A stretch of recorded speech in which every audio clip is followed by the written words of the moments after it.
dëkk yi nga xam ni dañoo fare ci frontière demle bi ak dikk bi dañ ko war a xoolaat bu baax a baax mu méngoog sart yi loolu nag nekk na li nga xam ni itteel na lool waa Indakasit ñu daal di amal benn ndaje waxtaan ci Tambacounda bu lëkkale transporteurs yi dawalkatu daamar yu mag yi waaye itam ba tey soxna yi yëngu ci wàllum commerce dem ak ki dikk. force de défense de sécurité yi dafa nekk ay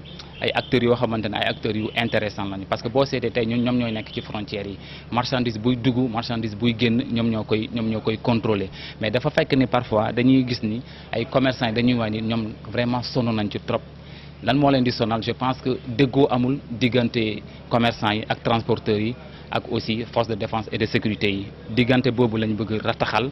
lan mooy CEDEAO lu mu wax ci libre circulation des personnes et des marchandises parce que joxe na ay avantages yu bëri avantages yooyu normalement acteurs yi war nañ ci mën a bénéficier te douaniers yi ak alkaati yi aussi war nañ leen yombal liggéey boobu te ne mën nañu waxtaan ci diggante dem ak dikk bi diggante Sénégal ak Mali mais également diggante Sénégal ak yeneen réew mi parce que dañuy seetlu ni